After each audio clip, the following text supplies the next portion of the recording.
Hey guys, this is Akshay and welcome back to another episode. This is episode 8 of Unleash with Akshay, and we have a very special guest with me here today. I'm very excited to do this episode because I love to talk to kind people, and we have Dharmesh with me here today. Hi Dharmesh, what's up? Hello, hi Akshay. How are you? I'm great. How are How's you? Saturday going? It's great. It's great. I'm getting a chance to All connect well, all well. with you, right? So I'm just happy about it. I mean, the fact Good. that people who don't know me and Dharmesh work in the same company, even though I'm not a full time employee, I'm still an intern. Uh, and since it's my first job, I never thought I would meet people who are actually kind, gentle, soft. I always thought corporate is something people are going to be very rude and all that, like. But it's amazing the fact that there is Omkar, Q, Anand. We have pretty cute HRs also. I thought HRs are going to be like very, like they're going to piss you off or something like that. But it's a nice way to start my first job as well. Okay, and yeah. So Dharmesh is a PR The professional. this side, no. Monday I'll be little ruthless. So I'll just make sure that you know whatever preconceived notions you had about corporate, you get the taste of it. Okay, okay, okay. I'll try. Yeah. So Dharmesh, and we call him DD by the way. DD is a Yeah, PR yeah, professional. better He has because 8 years of Dharmesh experience. is unknown to me also. Okay, okay, good. So DD is a PR professional. He has 8 years of experience. He has completed his BTech in biotox. He is also an engineer who's working in some another completely different industry. There are a lot of engineers do that, including me. Okay, and he completed his biotechnology at KLE, and he did his master's in mass communication from Jain University. Cool, Dharmesh. We have a lot to talk about, and we are keeping this conversation very awesome. Very so. Please do watch it till the end. I hope everyone enjoys this conversation. Uh, we'll be talking more about aerial fitness and all that thing. But before we dive into this, I want to ask you, Didi, the fact that you told me that you had ADHD. I think had in the sense, I mean, you still have it. Okay. And the fact that, mental health has always been my first priority in my life. Even I'm a person who doesn't like to get out of my bed. I mean, there are days where I feel like getting up from your bed is such a task. It feels so overwhelming many of the times, and there are these breakdowns happen. Mental health is something I feel like everyone ignores, and even I was one of them. I never knew what is mental health, and there is this stigma also that goes around. So if people have not watched my other podcast I've done with my therapist also, it will be right here somewhere.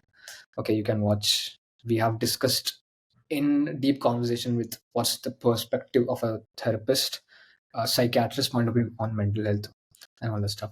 So can you tell your experience of ADHD as a person? How would you describe it? And who is not this mental health professional and all that, how would a normal person would describe what is ADHD? Okay.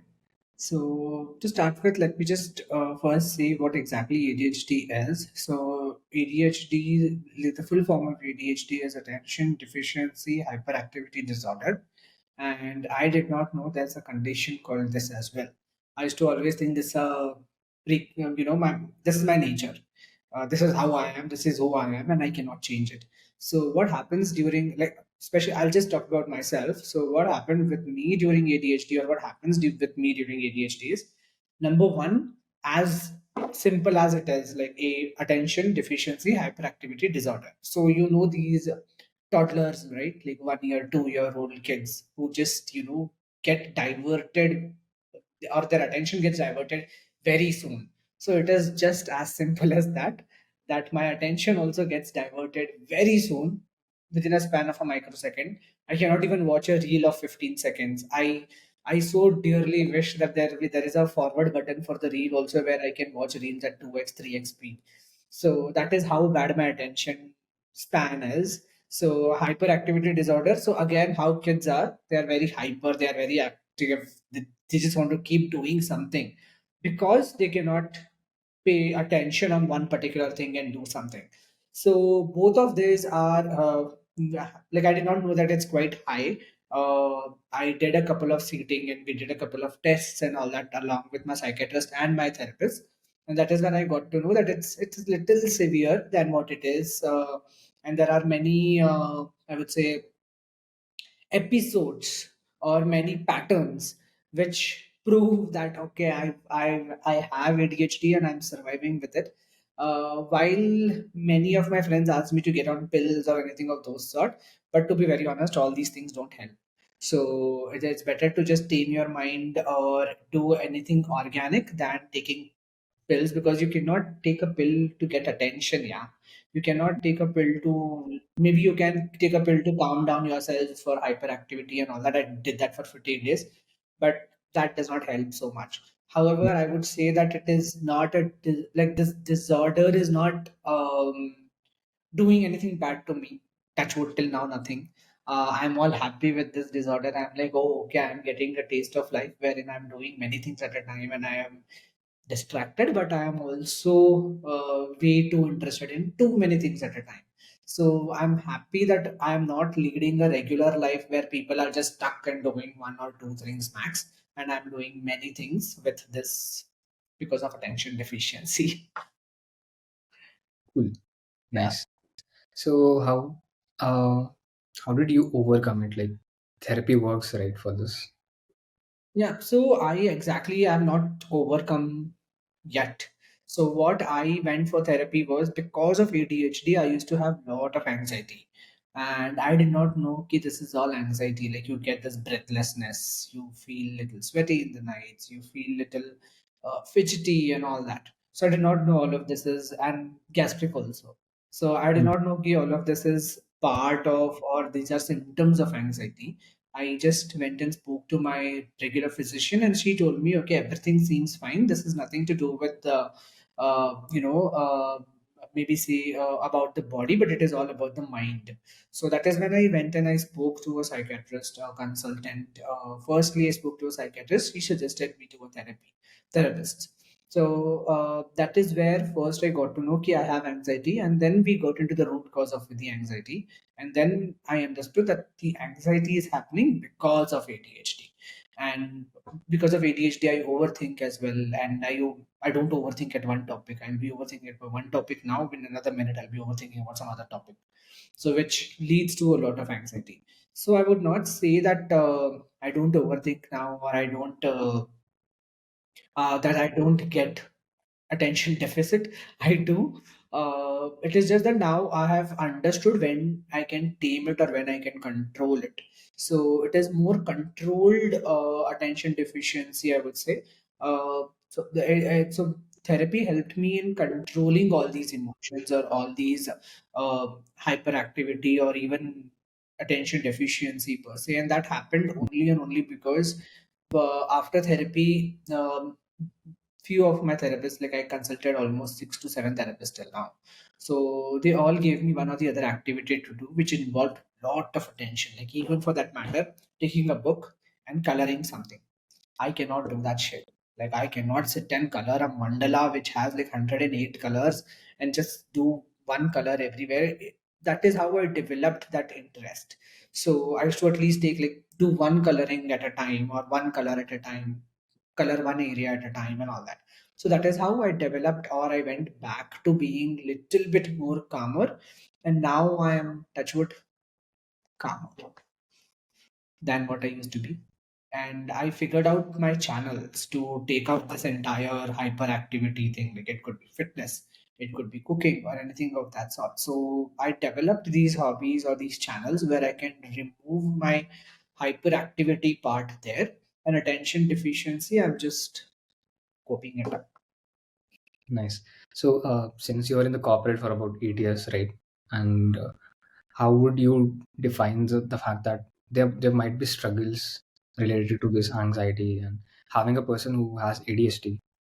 What would you say to a person who has ADHD and who's entering into the corporate world? And like this Mhm. is something that helped you as well, and which will help the other person. Okay, so firstly, I'll just speak about myself that my ADHD was so severe that I have changed almost 9 companies in last 8 years. So I've never celebrated my 1 year anniversary anywhere except Power Play, and I am with Power Play since last 1.5 year, and I'm nowhere close to boredom right now. So I would say the main reason for or it could be, it the situations may be different for different people, but for me the main reason for getting bored in corporate or getting bored in one particular job was doing the same thing again and again for a year. So my 9 previous jobs, or 8 previous jobs rather, were very mundane, and I was just doing the same thing again and again. To be honest, yeah, I know that in a 1 year you don't get to learn anything. You don't learn anything in 1 year or 2 years. You need minimum 4 to 5 years to,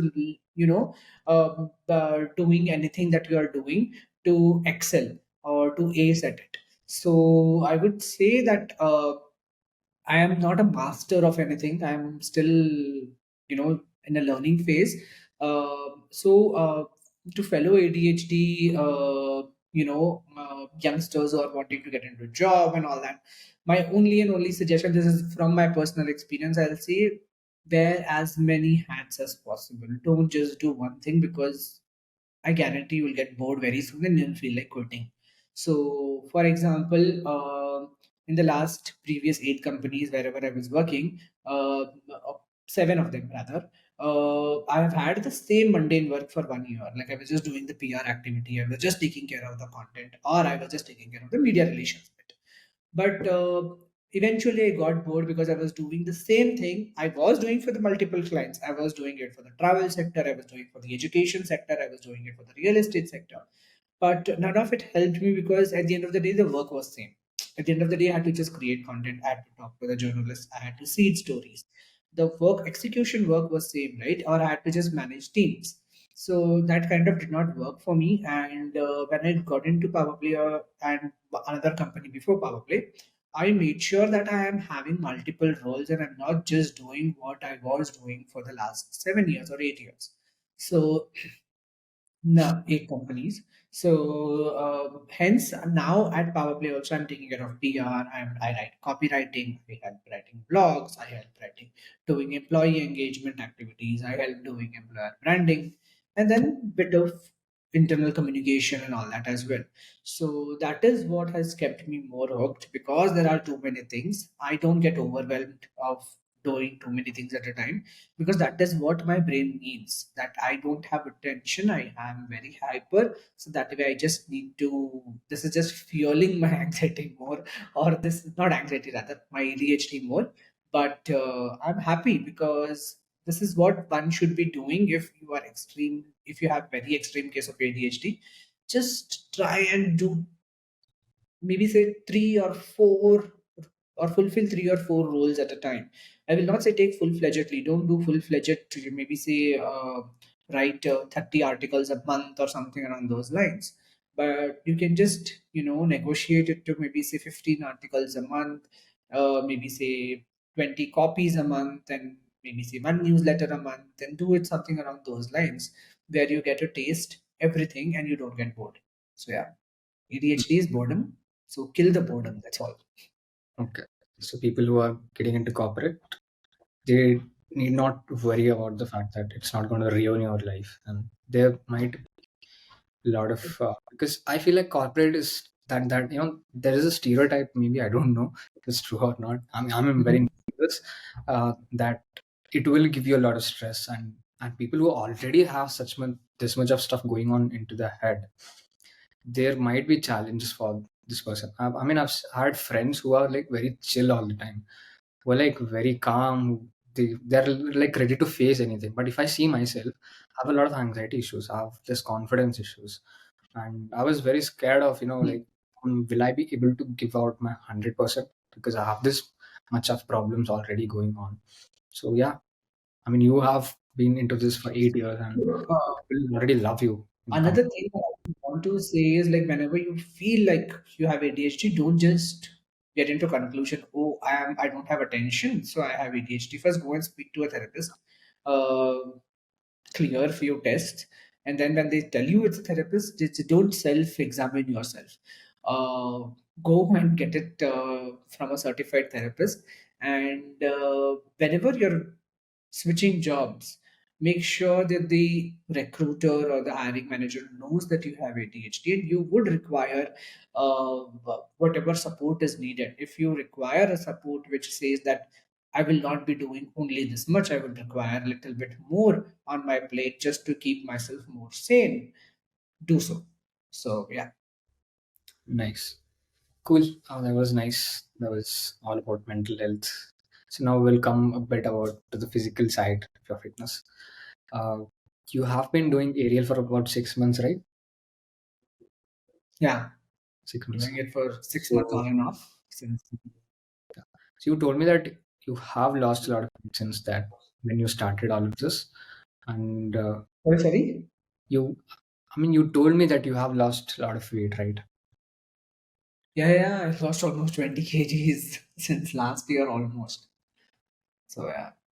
I Mm. got into the fitness, maybe say, or I took up the fitness journey only last year, because I have had multiple slip discs and I had to do yoga, which I could not because of again ADHD. I cannot focus and do something for like do one asana for 10 seconds, 20 seconds. I cannot do that. And I need something which is very more hyper. I cannot stay in one place and keep doing yoga. So yoga is good for people who have very calm mind, and I could not do it. I just did it for 2 weeks or so and I left it. And I joined a close by gym first, to start with, and I knew that I will not go to gym every day. So I just paid them full 1 year ka subscription, and I told my trainer to call me each day in the morning at 5 o'clock and make sure that I come there. So he did that for almost 1.5 months, and now it's become a habit since almost 1.5 year now. So first that went on, and initially after 3 4 months of regular weightlifting and all that, I got bored of that as well. Like any other thing. So I got bored of that as well, and I asked him to incorporate many other things in my regime, either do some HIIT or do more of boxing or anything of those sorts. And that is how we came up and we planned. Like I sat with my trainer and we did this thing. Okay, we will do weightlifting all the 6 days, but we will also incorporate these many things because it should keep me interested. I did not want to leave gym after 3 months, right? Just because of the boredom. So that is how gym also kept me interested, because I was involving myself in these hyperactivity or high intensity workouts, which it is actually high intensity workouts which keep me sane. So or rather interested. So that is how I understood that I like workouts of these sorts, or I like fitness regimes of these sort. And during February this year, I came across this aerial silk thing where it was in HSR, and I came across this via an Instagram reel or something. And that is how I got interested into it. And I was like, no, HSR is way too far for me to travel. Let me just wait and see if it is somewhere nearby. And luckily, during sometime in June or so, I got to know that they had opened another center in near my place near Yashwanthpur, and I joined them. And initial first class, I was just thinking, dude, what am I doing? Like, I cannot even, you know, go on the silk for a very long time. It burns so much. There's so much pain and all that. But Hmm. these were my notions starting Nice. half an hour. But as this was a class of 2 hours, I still remember during my last minute, I was so interested. Within that 2 hours, I got so interested in aerial, only because it required a lot of agility. Number one, because it was all agile. It was all about being hyper. It was all about being uh, sorry, it was all about being high intensity, and I kind of liked it because it was again fueling or feeding my ADHD part. And that is when I subscribed for the entire 6 months program. And since then I've been doing aerial, and I quite enjoy doing aerial activities. And I make sure to take out some time from my work, and luckily at my workplace we have flexible work hours. So I can take out some time from every week. I just take out maybe say 4 hours from my work and put it in here and adjust those 4 hours sometimes some other time during the week. So yeah, I would say that is how I got into aerial, and I'm loving it. And we have a show in December. Let's see like how that show goes now. Okay. If people who want to join aerial, okay, and they want, like, Mm-hmm. they just have to go and join just like gym. Yeah. Like, what's the procedure, and is is there anything like Okay. particular, like, to start off with? Because I've heard that you should be very good at calisthenics to start aerial. So, actually, Ariel, you require calisthenic strength, of course, and anything to do with you should be aware of your body weight, to be very honest, and know that how do you move your body parts, because it's all about controlling your body. So, which helps you a lot if you know calisthenics, or if you are little good at calisthenics as well, but not a prerequisite. Maybe if you even join Ariel and start learning from there itself, that is also, and do it quite regularly. I started doing once a week now. I used to do it twice a week. So because I'm doing pole also, I'm not getting time for aerial so much. So calisthenic strength is of course required for any workout which requires lifting your body. So it could be pole, it could be aerial. So that way, I would say that start just enroll, maybe say to an aerial class first. Always start with a trial class. Don't go and buy everything at once. So start with a trial class. There you will actually get a reality check if you can do it or you cannot do it. If you feel like okay, I cannot do it, I'll feel exhausted. I'll not be able to lift myself up and stuff, anything like that, better enroll for a calisthenic maybe say regime, do it for a couple of months and then come back to aerial. That would be, you will learn aerial faster then, is what I believe. Because I will be honest, what helped me learn aerial or pole faster was because since last 1.5 year I've been doing gym, and I had asked my trainer to do or include a lot of HIIT workout in my entire regime, which almost involved many of the calisthenics movement as well. I will not say that I have learned calisthenics, but it just involved few of the movements of calisthenics, and that is what actually helped me during my aerial and silk. And there's this one unfair advantage that we men have, that we have good upper body strength. So that way, it is little easier for men to do pole or aerial because we have upper body strength. However, if you have to, ace at aerial or pole, you shouldn't be using upper body strength. You should be using your entire body strength. So, like now, also, I use a lot of my upper body strength to do any of these aerial or fitness or aerial or pole, which is not right, which does not look good. But I'm slowly getting there of how to use my body weight.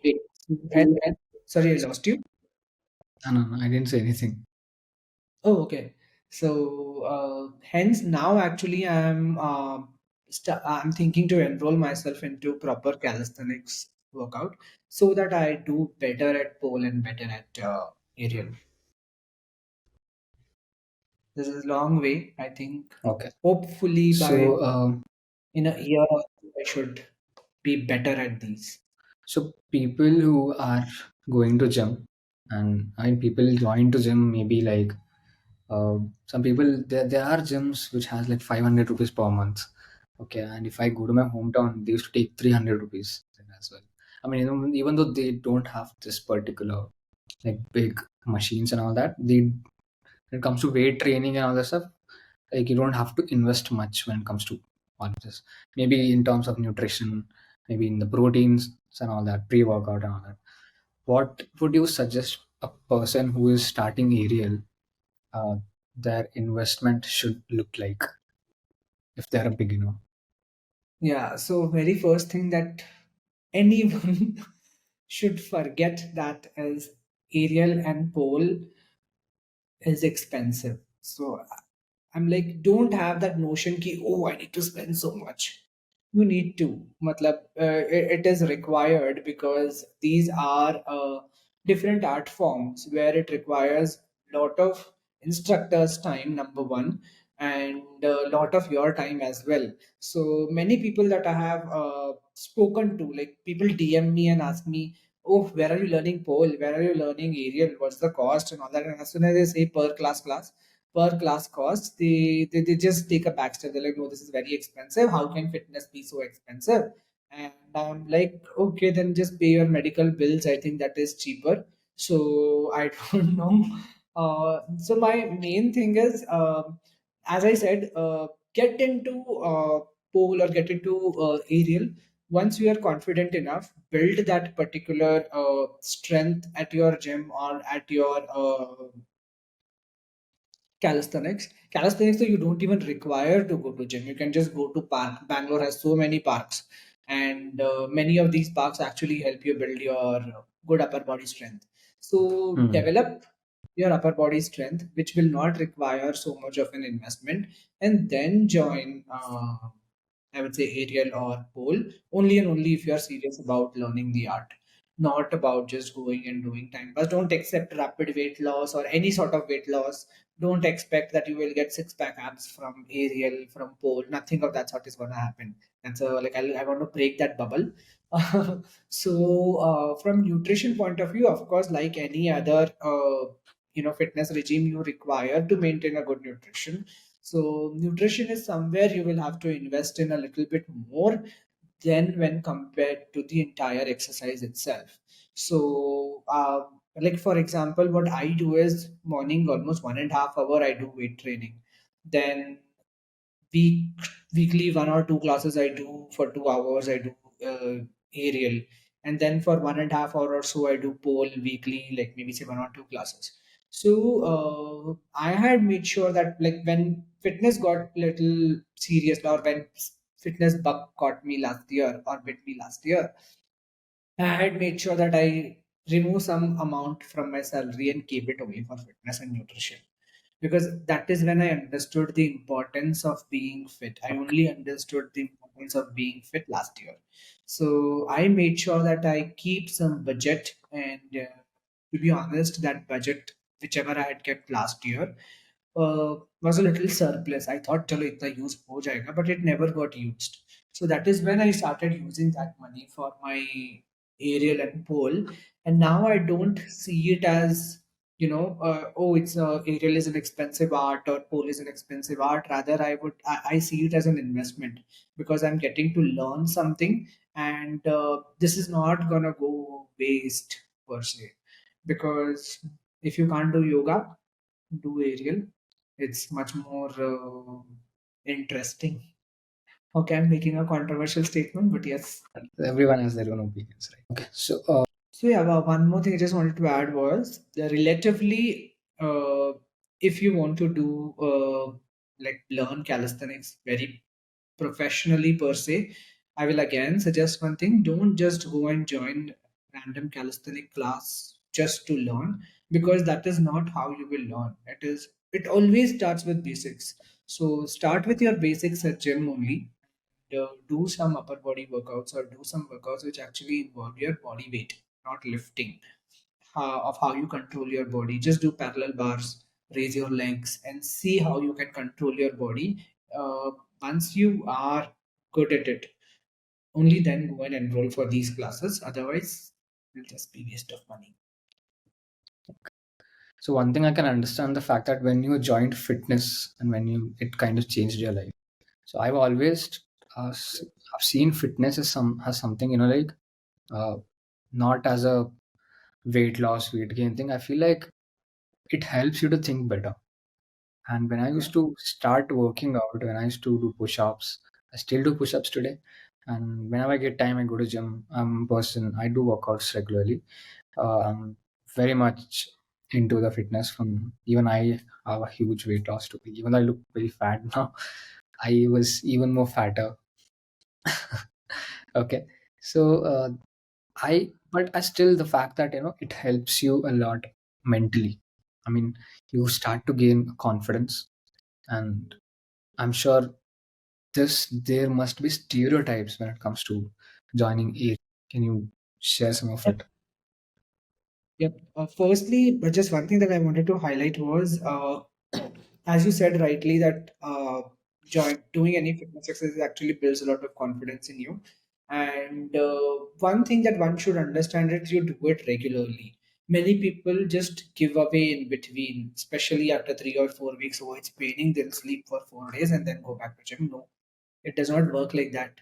You need to be very consistent in terms of it so that your body gets used to it. So it did pain for me as well, but I did not give up on my any of these things, and because I was a little headstrong that way. And one more thing that now that I have understood, I don't know why this happens to me, but the days when I don't go to gym, I feel very bad. Which is especially Sundays when it's an off day. I'm not doing any physical exercise, and it actually feels me very low. I feel very low. And Mm. another main reason for me hitting gym was my anxiety, as I told you earlier. Of course, lip disc was one. I had to get out of that pain. And anxiety was another because I was overthinking a lot. And touchwood, I don't know how, why, what, and how does this work. I don't overthink now. Maybe because I'm not getting time to overthink. So that is it. And now talking about few stereotypes related to pole or related to aerial and all that. Aerial, I remember when I joined aerial, that this happened during both pole and aerial. And every time, anytime I uploaded one of my pole videos or even my aerial videos, I'll tell you first about my aerial. People were like, "Oh, are you planning to join circus?" And I'm like, "Okay." Now I don't have words to matlab, describe. Yes, it's a circus art. It all started from there, but it does not mean that circus is a very um, a job which is looked down upon. It's such a interesting thing, and I'm like, okay, can you try this? No, no. So it is difficult, right? So don't look down at anything, or don't ridicule anything. Of course, I did not want to join circus, but now I feel like if I get an opportunity, I will. If I have that flex, I don't have a flexible body. If I had a flexible body, I would have joined circus because I kind of feel that that's way more interesting as a job than anything else. I'm making people happy. So yeah. So cutting that thing short, people asked me about the circus bit when I did my aerial, and when I did my pole, people got bonkers, and few people just asked me, "Oh, are you planning to be a stripper and all that?" I was like, "Yes, of course. If it was illegal in India, I would have done it till now." So now that I'm learning the art form as well, I would rather want to do it. So this is a little weird that people have misconceptions or very, very bad stereotypes about these fitness regimes. They don't see it as a fitness. They see it, or they don't see it as a effort. They actually see it as an entertainment, or they just sexualize everything. So which is actually not right.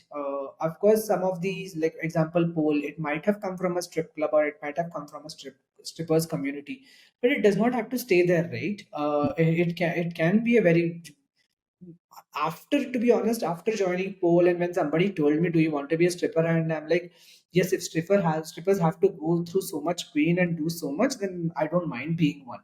So Mm. because it makes you fit. So if stripping is making me fit, why not? So that was my outlook upon it.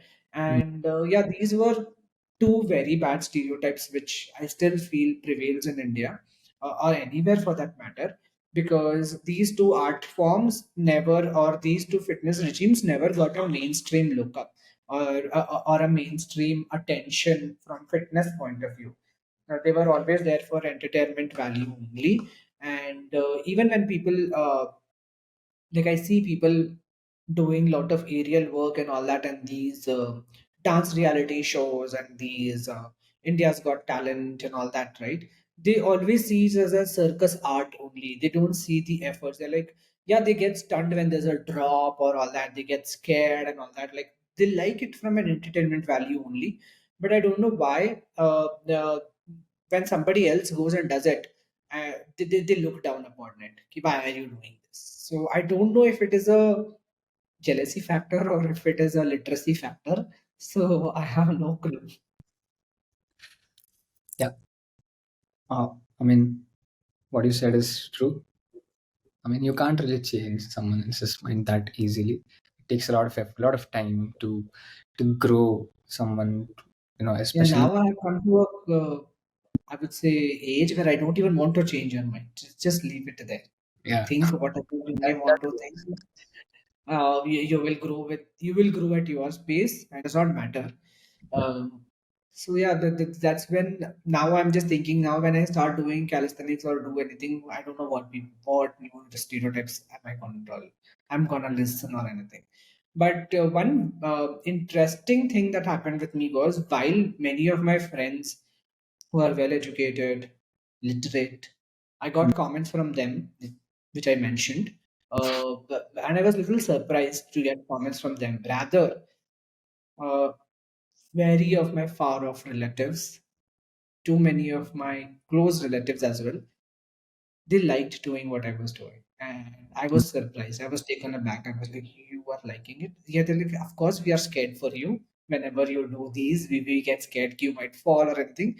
But mm. we like that you're doing this. So, mostly because these are the people who have seen me grow in the last few years. And few of my close friends also, they also liked it because they saw me how I was earlier and how am I now. I was very lazy bum. I was not doing anything. I had slept desk. I had anxiety, and every family, friends, everyone knew Mm. this. So these people who were close to me and who saw this transformation, or who saw this change in me, they were quite happy with it.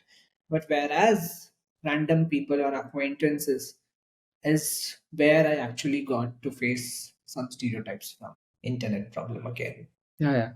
Cool, bro. I think we have learned a lot from you, all my audience. Oh. I'm sure, Okay. like, I mean, Okay, ADHD is one of the most I think ADHD important is topics. to be spoken about as well a lot, because what I also feel is, I don't mean to say anything wrong, but a lot has been spoken about anxiety, a lot has been spoken about schizophrenia and all that, but ADHD is little less aware of. People do not know that ADHD is also an issue, right? So I kind of feel that I don't want a mainstream attention to ADHD, but I just want people to understand that there's something like this. And in the Mm, West, ADHD is quite common. mm. Most of them have ADHD. So that way, I feel it is in India as well. We all have attention deficiency disorder, but it's just at different levels, is what I feel. And when it goes little extreme, that is when actually you need to start consulting, maybe. So I think this is what it is, that ADHD deserves its due attention. True, that is very true. Especially in our country, I feel the entire mental health, needs to be. I mean, it has improved But I from the last. think what happened after COVID? After COVID, I don't know what happened, but people are actually a little bit more aware now. Yeah, yeah. So Actually. after it has helped us. I'm thankful to COVID for the only one reason, that actually you brought it to the surface that people do have one or the other Mm. mental health issues. So, and Yes. it's okay to talk about it. So it is during COVID that we learned all this. We all learned about mental well-being and all that during COVID. So that way, Mhm. and to be very honest, I also started my therapy during COVID. Mhm. So it was a very long run for me. So I'm thankful to COVID for this particular reason. Ki it has helped us increase more awareness, and more people are now open and talking about this. Okay, Dharmesh, that was a Yes. very informative talk with you. I'm sure a lot of people will get to learn a lot from you. It was And I loved I love the talking with you. I hope you discussion. enjoyed. Yes. Yes. Yeah. Cool. I hope if you have any doubts, and I think I will be mentioning Dharmesh's Instagram handle in the description. You can contact him if you have any doubts or something like that. I'm sure he'll help you out. Yes, cool, bro. Um, Certainly. there's a fist bump. Yes, Okay, cool. virtual virtual fist bump. Yes, I'll give you this on Monday, okay? I need to show you the ruthless side of the corporate world on Monday. Oh, cool. I'm excited for that as well. Yeah. I need to prepare myself for it. Okay, bro. Cool, So, guys. Thanks for watching, and yeah. I'll be back with another Yes. episode. See you. Happy Diwali, guys. Bye. Yeah, Take care. that's what I do. Bye bye. Take care.